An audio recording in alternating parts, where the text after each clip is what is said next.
When I was doing the first summit, I thought this thing's not going to make any money. It's just an authority play to be seen in front of these other people that I'm interviewing with.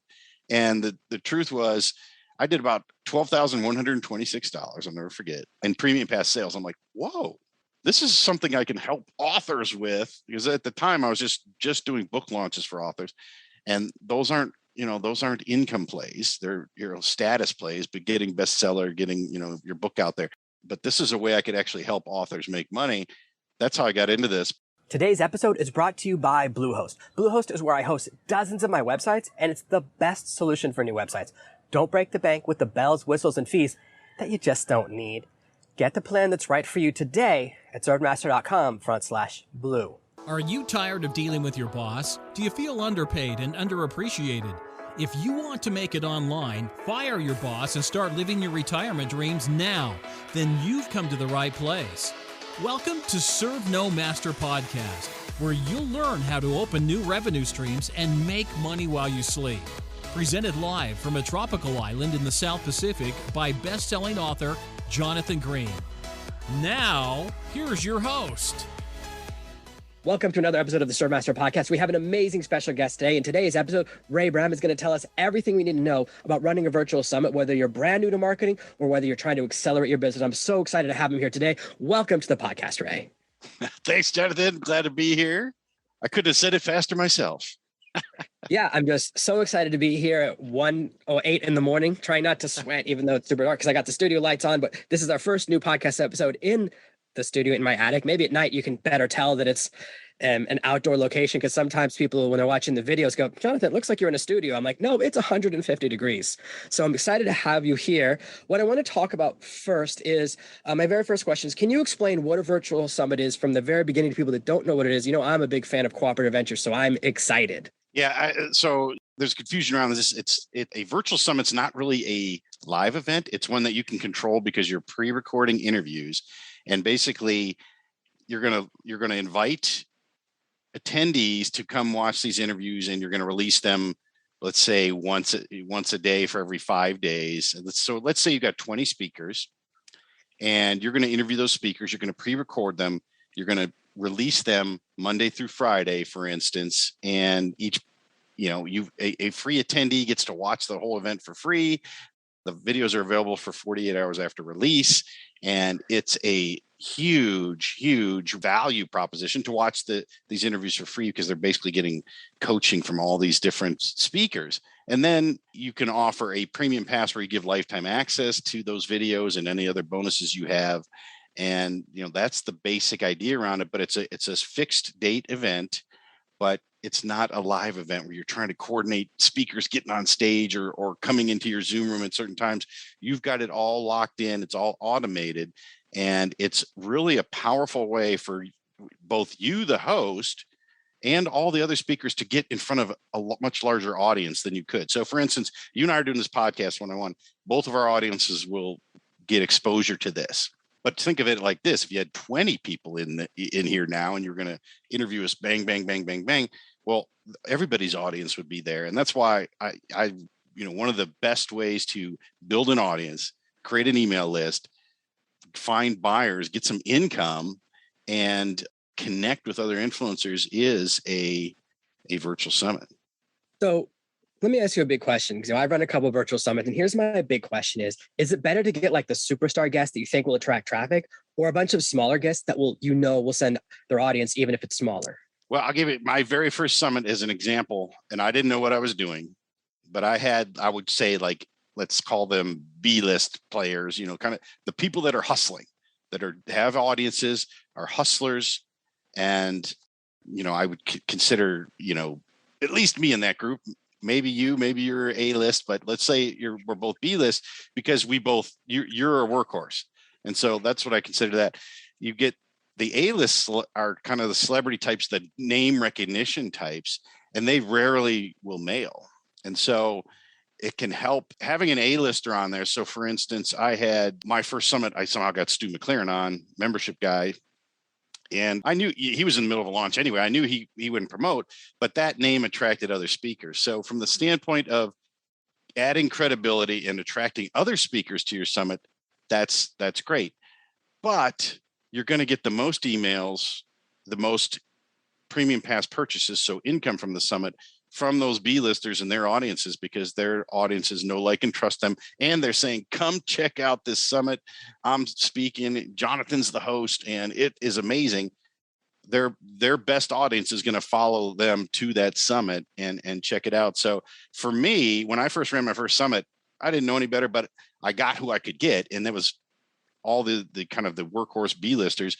And that was very successful. At the very same time, a friend of mine who was on my summit ran her own summit, and she had Dean Graziosi, Jeff Walker, this just list. And we just happened to compare notes afterwards a couple of weeks later, and I got more emails. I made more money. And so it's, you could stack it with all the people you think you want on there because of the name recognition, when really what you want are people that have raving fans that are going to promote the summit itself. So that's the other myth. It's obviously probably easier to recruit the B-listers, and they're going to be more valuable to you in the long term and in the short term with the premium pass sales. Yeah. So let's say someone's an absolute beginner. They have no existing audience. They want to run a virtual summit. How can they start finding speakers? What's the right way to reach out to people if they've never heard of you before? How can you get on their radar? Yeah. So this is the difference, I think, between a lot of things. Like if you've got a book and you say, okay, I want to get so-and-so to endorse my book, or, I want them to promote my book. It's now you've got to have some value behind you. Like, hey, Jonathan, would you promote my book? I'll promote yours. Well, if I've got 0 emails on my list, it's not an appealing prospect for you. The same with like, hey, Jonathan, will you come on my podcast? I've got 0 people that follow my podcast, or it's brand new, and I'll be on your podcast. Well, that's still not appealing, right? But if I come to you and say, Jonathan, I'm doing a summit on this topic. It's in your niche. I'd love to hear you speak about this. And by the way, there's going to be 20 or 30 speakers on here that are sending their audiences that you're going to get exposure to. And if you give away some freebie, we're going to get you opt-ins as well. That's a value proposition that you can make. So you instant value offering the other person to go on your summit.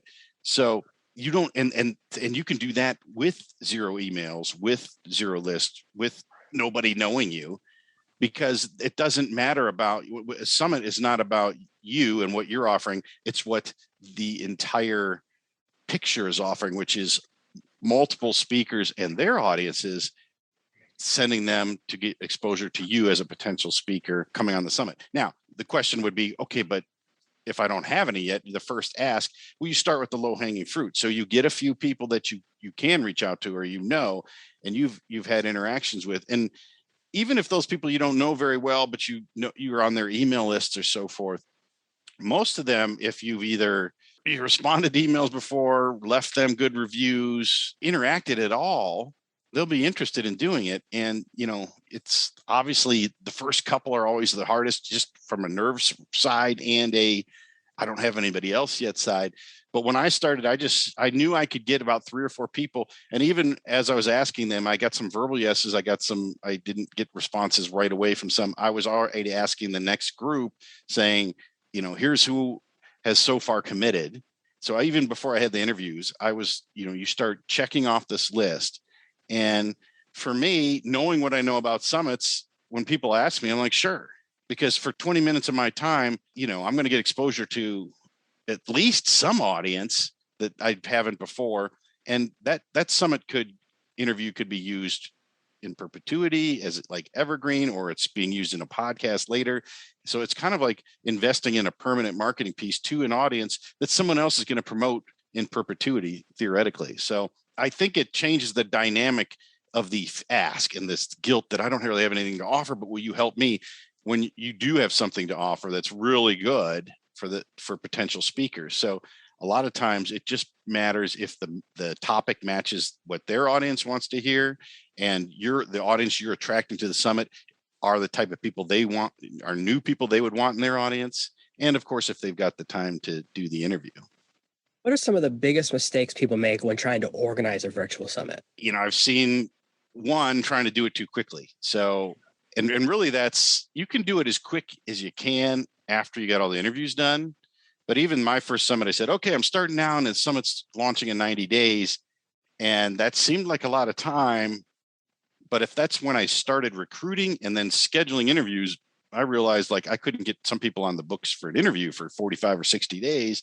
And so I'm getting the interviews done in a pinch beforehand. And that's why, like, if you get your first summit out of the way and muscle through it, you're going to be much better equipped to use that as a business tool in the future, because you know all the kind of the timelines and so forth. But that, I think, underestimating the time it would take, and really once you have all the interviews done, you can rapidly do everything else, and if you can focus on that. But if you're still trying to get interviews and coordinate and get on people's calendars while you're building out the tech and everything else, that, you know, that can be stressful. Two is, and this is something I've learned even more recently, I went back and did the books on that very first summit, because I just, people judge the success of the summit solely based on premium passes and emails, when if you look at the big picture, there's a lot more to be done there. Now, in your case, you had some, when your last summit, you had a couple, like 2 or 3 tiers, right, of price points in the premium pass. You had upsells and so forth. You launched something afterwards. And so you had that plan in place, which is what we'd like to try to do with people. But my first summit I did in premium pass sales, which blew me away, because I thought, when I was doing the first summit, I thought, this thing's not going to make any money. It's just an authority play to be seen in front of these other people that I'm interviewing with. And the truth was, I did about $12,126, I'll never forget, in premium pass sales. I'm like, whoa, this is something I can help authors with, because at the time I was just doing book launches for authors, and those aren't income plays. They're, status plays, but getting bestseller, getting, your book out there. But this is a way I could actually help authors make money. That's how I got into this. But the day after the summit ended, I just had this feeling that I was getting all these emails thanking me and so forth. I'm like, I think I should offer something here. I hadn't planned on it. So I took and I went back and forth. I could promote somebody else's product. I said, you know what? I'm going to take my highest price thing and just offer it, which was $1,000 anthology book offer, which I had run 45 days earlier already to my list. Now, I added about 2,800 emails to my list from the summit and ran this thing again. And I had sold 45 days earlier, so 3K, but I sold 19 in 4 days right after the summit. And so then I started looking and said, whoa, that's even, so I just did a 50% increase on the summit premium pass. So I did 31K in like a 2-week period. And I said, wow, this is amazing. And that's kind of how I got into the Done For You Summit side. But just recently, so I've worked with clients for 1.5 years and doing their summits for them. And I've had I've seen people kind of dismissing the idea of launching something afterwards, and also really nurturing those relationships with the speakers that they've just made. So I went back, looked at that first summit, and then tracked all the income for the next year from the top 5 affiliates. And 2 through 4, I did another 56K in revenue with over the next year from that first summit. And then the top affiliate, I did another 150K in revenue. So we're approaching like 250K in business created from that first summit. And if you go back and look at the premium pass sales, 12,000, that's just the tip of the iceberg. That's peanuts compared to what the business relationships did for me after that first summit. And of course, they just keep multiplying. A lot of those people are on multiple summits, and you build those relationships. So it's, you and I are that way. I have multiple people in our circle that, now I can just send them a joke email or something. It's not like I'm afraid to hit send because it's this influencer. But we built those relationships and we proved out some of the offers, and now I've got standard offers I can go to. You and I emailed a few weeks ago about something we might do. So that's the invaluable part, is not seeing the big picture, or seeing the big picture is the invaluable part. It's that you're going to have business relationships, and you could really justify all the expense without the premium pass, even without your core offer afterwards, if you just wanted these business relationships moving into the future. But you don't have to discount those. You can also focus on your core offer. And now my focus with clients is that core offer really should be a high ticket, like a 10,000 or higher, that you offer after the virtual summit, because you're at peak authority the day that summit ends. And, let's capitalize on that and share your top program. And if you don't have one, let's create a top program. So that's now what I do with, my whole done for you service has morphed into this. Hey, this done for you summit's just a small part. We're going to start by figuring out your high ticket that you're going to offer after the summit. So this is really a way for someone who has no audience to kind of kickstart it. So you don't need to have an existing following to run a virtual summit. You can just kind of be like the interviewer. So let me ask you this. How would you compare like the value for me of like interviewing you here for my podcast, getting that type of traffic versus same amount of time for an interview for the summit? Kind of what's the difference and how should I decide which way to go with each person I'm interviewing? Well, I mean, there's value in both, obviously, and you're going to do a lot. One thing you can do, by the way, is you take those summit interviews and later just put them in your podcast. I mean, you're basically have these amazing interviews and you roll them into your podcast, not the week after, but maybe 6 months or a year later. I've got those, that original interview with Stu McLaren is still unbelievably good. Matt McWilliams, unbelievably good. So I've got all these great interviews that I use either as a bonus or a VIP upgrade, best of series. I can use them in multiple ways. I even took one of the interviews from that very first summit and turned it into a course because it was so good and so kind of checkbox following a system and that was a Matt McWilliams interview. But the value here is like, if you're starting, you're kind of trying to decide. I mean, I don't like to do, obviously there's ways to monetize podcasts and everything else, and you should do it. But I like to do the thing that's going to get me the most bang for my buck. And for instance, if you and I, and that's why it's great, like you're recording this video, you can put that in a summit later, and I may take this and put it in my summit or my podcast. In fact, I might as well, right? But with the summit, the difference is we're investing time doing this interview, and we're both going to get traffic from people that aren't even on this interview because there's other speakers on the summit sending their audience.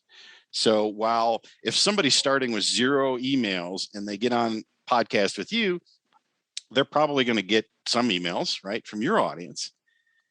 But if they're on a summit with you, they're going to get emails from 20 people's audiences or 30. And if you're the host and you don't have any emails, that's okay too. All you're expected to do is be the interviewer, the reporter. And if you look at, in fact, I just got it sitting right here, but if in Russell Brunson's Expert Secrets book, he talks about, the 5 stages of becoming an expert. One is to have the dream of what you want to be the expert in. Stage 2 is be the interviewer, the reporter. And you don't have to be the expert yet. You can be the reporter. And by the way, your summit can be about something broader and you're the expert in one niche, and you still might make your core offer after the summit about you, but you can bring in all these experts. So for me, my first summit was Book Profit School. I already saw a ton of summits up publishing. I saw a ton of summits about hitting bestseller. And to me, both of those topics I couldn't comprehend because it seemed like all the interviews would be the same. I said, I want to know how people are making money on the back end of their books. And so I went one step further and made that the theme of the summit. Now, I still had my niche afterwards, which was at the time that was people that hadn't even written a book yet and wanted to be a part of a best-selling book, which is my anthology. But that was just a small piece. So we talked about memberships and hosting masterminds and creating courses and connecting with influencers and all this stuff, and which made the summit successful and allowed me to invite speakers outside of self-publishing. So Stu McLaren, you wouldn't invite him to a self-publishing summit, but he certainly was a good fit for book profiting and creating some kind of recurring membership on the back end. So that's what I love about summits is you can create diversity in the type of people you bring, as long as you want their audiences to be a fit for your next thing. But you're going to get exposed to, it's basically crowdsourcing content, because you're creating a product with the summit, and you're crowdsourcing an audience as well. Okay. I think that's very cool. Let's say they're excited by this interview. What is the best way for them to get started or start thinking about, am I the right fit for a virtual summit? Yeah, I think for most people, the fear, and it's still this way for me, but the fear is one, I call it FORO, fear of reaching out. So hitting that send button to invite somebody on your summit. And then 2, actually hosting the interviews. Oh my gosh, So let's dive into that. What's the worst thing? Because you've been in this space for a long time. What's the worst thing you've ever heard about in a response to someone inviting someone to a virtual summit? What's the worst possible thing that's ever happened that you heard of? If to somebody who's reached out, I mean, I think the worst thing is potentially they don't respond, right? And you can't always get a hold of your dream people. So that part's like, hey, most of the time it just takes a second email. And even then, if they're too busy, or they don't get their emails, or they got a gatekeeper, well, you work away. And for instance, in Stu McLaren's case, I didn't have any direct access to him, but I had one of his products and I had his help, and I was on the phone. And in fact, they contacted me for a testimonial. And while I was on the phone, I said, I'm doing this thing and I think it could, help send people Stu's way and it'll help me. And they set it up. They're like, we'll get you in touch with his person. So it's, it's not always like you've got to go knock on Jack Canfield's door or something. It's can you get in touch with people? And most of them, if they've got the time and it's the right niche, they'll consider it. So the worst, I don't think there's worse. You can do some things wrong reaching out, but going for no is go for no is that phrase where it's like keep asking people and until they say no. And most people aren't going to be offended for you wanting them on your summit. They just might not be able to do it, or it might not be a fit. And sometimes they either don't get the message or they ignore you. That's okay too. I think a summit, the other thing about a summits are I've had people on my summits who I really looked up to, and it turned out they were deceiving the world on, how big their audience was. So it shows who's been skinny dipping out there. And then, the flip side in your ask, it's like, don't send people paragraphs and don't act like you're doing them a favor, but also don't feel like they're doing you a favor. You're actually you're offering them something very valuable, and that's to be in front of everybody else's audiences. So usually just a short, nice email, like, I really liked your Serve No Master podcast, Jonathan. I think I'm hosting this summit. I think you'd be a great fit to talk about living a free life and being a digital entrepreneur. And it's going to run this time. I always tell people there's no requirement to promote, although we definitely want them. But that first ask, we're just kind of saying it's okay. And also it's okay to say no. And usually, you'll get people to, and I've had people that I thought, oh, they blew me off. And then 2 weeks later, like, I was on vacation, but I'm in. So, just asking is good. And it's, I think people can start right after this podcast. They can go send something to somebody they know and say, I'm thinking about doing a summit. Would you be interested in interviewing? Get a feel for, get your first couple of yeses, and while you're building the whole concept out. I mean, I had like 3 or 4 interviews before I knew the name of my summit, that first one. Now I know before I ask people, but it's okay to kind of switch the concept around, switch the taglines. The theme kind of switched as I did interviews. My little subheader tagline was how to increase your influence, income, and authority beyond royalties, because it was kind of like, hey, if you're not feeling it from your book royalties, this is for you. And but I didn't come up with that theme until I interviewed enough people that kept saying the same thing over and over again. Oh, Ray, I know you're super busy. I really appreciate you spending the time with us. Where can people find out more about you? Where people can get access to you? What's the best place for them to go to? Just go to ray.fm/serve-no-master, and I got a free book for you there. That's amazing. Summits. Thank you so much. This has been an amazing interview. If you guys are interested in going further with virtual summits, learning more about them, you should know Ray has helped me to learn and run my virtual summits. In fact, I was deciding on this call, would I do another virtual summit next year? And I'm kind of feeling like doing it. I was like, I'm going to delete all this software. I'm never going to do it again. And now I'm like, oh, maybe I do want to do it again. It's kind of talked me into it. So I know how you guys are feeling. Make sure you grab that book at ray.fm/serve-no-master. Thank you so much for being here, Ray. This has been an absolutely amazing interview. I hope you guys found this as valuable as me. Make sure to check out his amazing content. His book is absolutely worth a read. Thanks, Jonathan. Great to be here. Thank you for listening to the Serve No Master podcast. I've written over 300 bestsellers and compiled my top secrets into a free guide that you can get right now at servemaster.com/secrets.